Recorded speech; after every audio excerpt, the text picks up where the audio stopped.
नमस्कार आप सभी को जो भी इस चैनल को देख रहे हैं सबको नमस्कार, वेलकम ऑल ऑफ यू। तो आज हम लोग सीखते हैं पास्ट परफेक्ट कंटिन्यूअस टेंस के वाक्यों के बीच में क्या, कब, कहां, कैसे, क्यों इत्यादि लगा रहने पर उसका अंग्रेजी अनुवाद बनाने का नियम। पिछले वीडियो में हम लोगों ने पढ़ा था कि पास्ट परफेक्ट कंटिन्यूअस टेंस का वाक्य होता है उसको पहले क्या लगा रहने पर उसका अंग्रेजी अनुवाद कैसे बनाएंगे उसके बारे में हम लोग सीखे थे। तो आज उसी से संबंधित आगे बढ़ते हैं कि मान ली पहले नहीं बीच में अगर क्या लगा रहे, कब लगा रहे, क्यों, कहाँ लगा रहे, कैसे, क्यों इत्यादि लगा रहे, यानी कि उसको WH क्वेश्चन कहते हैं। जो क्वेश्चन W से स्टार्ट हो या H से स्टार्ट हो, जैसे व्हाट, वेयर, व्हेन, हाउ इत्यादि, तो उसका अंग्रेजी अनुवाद कैसे बनाएंगे। पहले लिखेंगे क्वेश्चन वर्ड यानी कि वेयर, व्हेन, हाउ, व्हाट इत्यादि जो भी रहेगा। उसके बाद हेड लिखेंगे, उसके बाद क्या करेंगे, सब्जेक्ट लिखेंगे, फिर BWN बिन लिखेंगे, फिर V4 लिखेंगे। V4 यानी कि वर्ब का चौथा रूप जो वर्ब में आईएनजी लगाते हैं तो होता है। फिर ऑब्जेक्ट लिखेंगे, फिर फॉर या सिंस में से दोनों में से कोई एक, तो अनिश्चित समय के साथ फॉर का प्रयोग और निश्चित समय के साथ सिंस का प्रयोग पिछले वीडियो में बताया जा चुका है, प्लस अदर्स। तो चलिए शुरू करते हैं। पहला उदाहरण है वह मार्च से क्या कर रहा था। तो देखिए यहाँ वाक्य के बीच में क्या लगा हुआ है। तो पहले क्या क्वेश्चन वर्ड में आ रहा है, क्या, तो क्या क्या बनाएंगे, WHAT व्हाट। उसके बाद क्या लिखा है, हेड। उसके बाद हेड लिखेंगे, व्हाट हेड। उसके बाद सब्जेक्ट कह रहा है तो सब्जेक्ट इसमें ही है तो व्हाट हेड ही। फिर बिन लिखाएगा BWN। उसके बाद करना वर्ब बिफोर, करना की अंग्रेजी डू होती है, डू में ING लग जाएगा, बिफोर हो जाएगा डूइंग। उसके बाद है मार्च से, तो सिंस मार्च, वह मार्च से क्या कर रहा था, since March question mark. What had he been doing since March, वह मार्च से क्या कर रहा था। दूसरा क्वेश्चन है रमा मुझे वर्षों से पत्र क्यों नहीं लिख रही थी, नहीं पढ़े हम सारे वर्षों से। तो यहां भी क्यों है, क्वेश्चन वर्ड है क्यों। तो पहले क्यों का बनाएंगे, क्यों की इंग्लिश होती है WHY। उसके बाद हेड लगाएंगे, जो कोई इस वाक्य में जो सहायक क्रिया आएगी हेड, तो हेड लगाएंगे वाई हेड। उसके बाद सब्जेक्ट है रमा, वाई हेड रमा। उसके बाद रमा पत्र क्यों नहीं लिख रही थी, सब्जेक्ट हो गया। उसके बाद है बिन, तो बिन है तो नोट लगा हुआ है। तो उससे पहले वीडियो में बता चुका हूं कि बिन का प्रयोग जो नोट का प्रयोग जो होता है वो बिन के पहले होता है, इसलिए यहाँ पर नोट पहले लग जाएगा। Why had Rama not been, लिखना का होता है राइट, WRITE, तो यहां हो जाएगा writing. Why had Rama not been writing पत्र, राइटिंग LETTER लेटर। और वर्षों से मतलब 4 years, फॉर यहाँ पर फॉर का प्रयोग होगा क्योंकि निश्चित नहीं है कब से, वर्षों से मतलब कब, 2020 से, 2019 से, 2018 से ये निश्चित नहीं है, इसलिए यहाँ पर फॉर का प्रयोग होगा, अनिश्चित समय हो गया। तुम वाई हैड रमा आर में not been writing a letter for years. 2 sentence सही है ना, समझ आ रहा है, समझ आ रहा है ना, देख लो कोई नहीं ना। चलो अब तुम 2 महीने से काम क्यों नहीं कर रहे हो, तुम 2 महीने से काम क्यों नहीं कर रहे थे, तुम 2 महीने से काम क्यों नहीं कर रहे थे। पहले क्या बनेगा, क्यों का बनेगा, क्वेश्चन वर्ड में क्यों है, क्यों। उसके बाद क्या लगेगा, हेड लगा देना है, आंख मूंद के हेड लग गया। उसके बाद सब्जेक्ट वाई हैड यू। उसके बाद नहीं लगा हुआ इसलिए नॉट लग जाएगा। उसके बाद बिन लगेगा, इसमें बिन लगाया ना, बिन, ध्यान से देखना, why had you not been. काम करना की अंग्रेजी क्या होती है, वर्क, WORK, तो वर्क का V4 हो जाएगा वर्किंग। सब्जेक्ट वर्ब में जब ING लगाते हैं तो उसको V4 वर्ब का चौथा रूप कहलाता है, तो V4 हो गया 2 महीने से, फॉर 2 months। अनिश्चित समय है, निश्चित समय के बारे में पिछले वीडियो में बता चुका हूं, पिछले वीडियो देख लीजिएगा तो आप लोगों को समझ में आ जाएगा। Why had you not been working for 2 months question mark.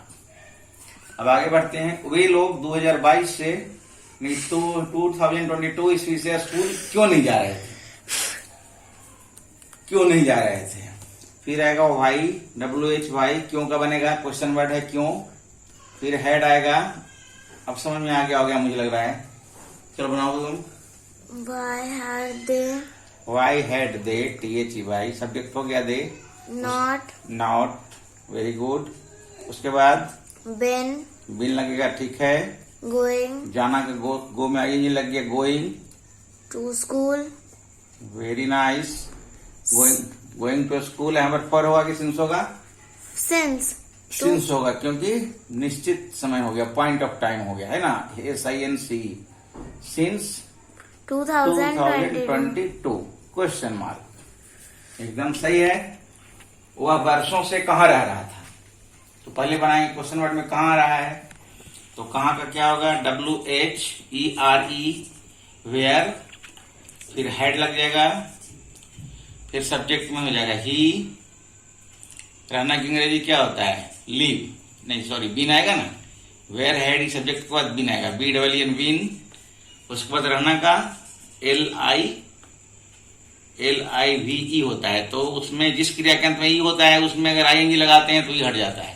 तो लिविंग, LIVING, वर्षों से का for years, YEARS। Where had he been living for years, question mark. सही है। चलो अगले आगे देखते हैं। चलो अगले अगला सेंटेंस देखते हैं। चलो बनाओ। वह सुबह से कैसे दौड़ रही थी, बता तो दिया नियम। क्वेश्चन वर्ड पहले बनाना है, हेड बनाना है, उसके बाद सब्जेक्ट, उसके बाद been plus before plus object plus for essence plus others. सुबह से कैसे दौड़ रही थी, दिमाग लगाओ। How पहले क्या had करेंगे, कैसे का बनाएंगे। how very good. पहले had हाँ, she सी क्यों होगा? she क्योंकि यहाँ पे फीमेल है ना इसलिए। हाँ, स्त्रीलिंग का बोध हो रहा है ना, वो इसलिए सी होगा। Been उसके बाद बीन, BEEN, ठीक है। running ठीक है। रनिंग की spelling RUNNING running, very good. since morning. Since morning, SINCE, since morning, MOR, morning की स्पेलिंग MORNING. क्वेश्चन मार्क, ठीक है। हाउ हैड से बीन रनिंग सिंस मॉर्निंग, समझने में कोई कठिनाई है? नहीं, ये WH क्वेश्चन सब है। WH क्वेश्चन किसे कहते हैं? जो क्वेश्चन W से स्टार्ट हो या फिर H से स्टार्ट। H से स्टार्ट हो, ठीक है, वेरी गुड। आप कब से अंग्रेजी पढ़ा रहे थे, कब से, यहाँ पर कब से क्वेश्चन है, तो कब से का अंग्रेजी होता है, अंग्रेजी सिंस वेन होती है। Since when, WHEN, since when, कब से। कब से कब बनाएंगे, तो कब से की अंग्रेजी होती है सिंस वेन, कब से। उसके बाद सिंस वेन के बाद हो जाएगा सीधे हेड, उसके बाद हो जाएगा आपकी अंग्रेजी सब्जेक्ट यू, इसके आगे बनाओ सिंस वेन हैड यू, फिर BEEN, नींद आ रही है क्या? बीन, हाँ, बिन, बिन, फिर पढ़ाना का टीच, टीचिंग, फिर क्या, कब से क्या पढ़ा रहे थे, अंग्रेजी पढ़ा रहे थे। इंग्लिश, ई कैपिटल लिखा है, ENGLISH, क्वेश्चन मार्क। इंग्लिश में ई कैपिटल क्यों लिखा है, पिछले वीडियो में बताया जा चुका है ना। वह कैसे 9 बजे से रो रही थी। लोग कैसे का बनाएंगे, पहले कैसे की इंग्लिश क्या होती है? हाउ। उसके बाद हेड, उसके बाद सी सब्जेक्ट आया, हाउ हेड सब्जेक्ट आया, फिर उसके बाद BEEN, बिन, नियमानुसार, उसके बाद रोना, रोना की अंग्रेजी क्या होती है? क्राई या फिर बीप। बीप, हाँ, WEEP, क्राई बोलते हैं, जिसे जोर जोर से चिल्लाना ना, चिल्ला के रोते हैं उसको क्राई बोलते हैं। रो रही थी का जनरली में बीप का प्रयोग होता है, WEEP, वीपिंग हो जाएगा, वीपिंग, और 9 बजे से, ठीक है। तो सिंस हो जाएगा कि फॉर हो जाएगा? 9 बजे से ना, तो सिंस, क्योंकि पॉइंट ऑफ टाइम है, निश्चित समय है, इसलिए सिंस हो जाएगा, ठीक है। Question mark. हाँ, आप 10 वर्षों से क्या कर रहे थे, चलो इसको पूरा तुम्ही को बनाना है। आप 10 वर्षों से क्या कर रहे थे, बोलो। ओके।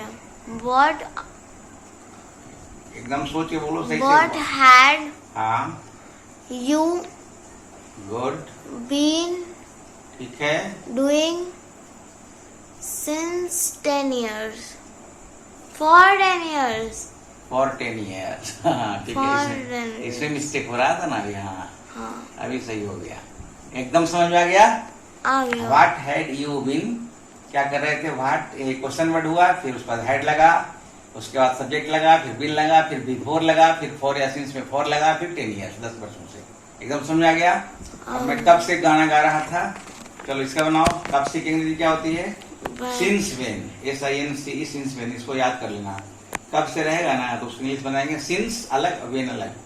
सिंस वेन, क्या? सिंस वेन, सिंस अलग और वेन अलग। सिंस वेन, कब से। उसके बाद फिर हैड सहायक क्रिया, उसके बाद सब्जेक्ट आई, उसके बाद बिन।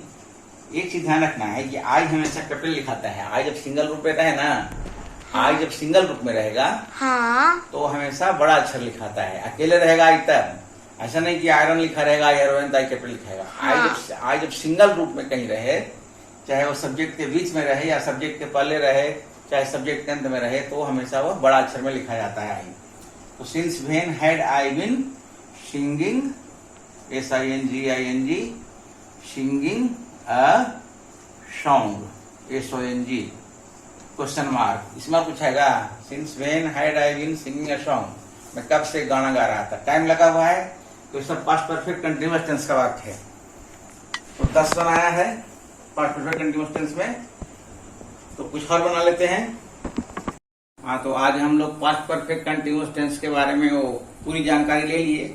सभी प्रकार के वाक्य मैंने उसमें बना दिए हैं, कुछ आज के वीडियो में, कुछ कल पहले की वीडियो में। तो मुझे पूरा विश्वास है कि आप लोगों को समझ में आ गया होगा। तो 8 टेंस हम लोग पूरी तरह पढ़ लिए, प्रेजेंट टेंस के चारों भेद और पास्ट टेंस के चारों भेद। तो कल अगले वीडियो जो भी मैं बनाऊंगा, मैं सोच रहा हूँ कि 8 टेंस में से मिला करके बनाऊं, उसमें से कुछ बनाऊं तो समझ में आएगा कि उसका रिवीजन हो जाएगा। तब तक के लिए धन्यवाद। आप लोग देखते रहिए। आप लोग अच्छा लगे तो सब्सक्राइब कीजिए, लाइक कीजिए, शेयर कीजिए। शुभ रात्रि। Thank you so much.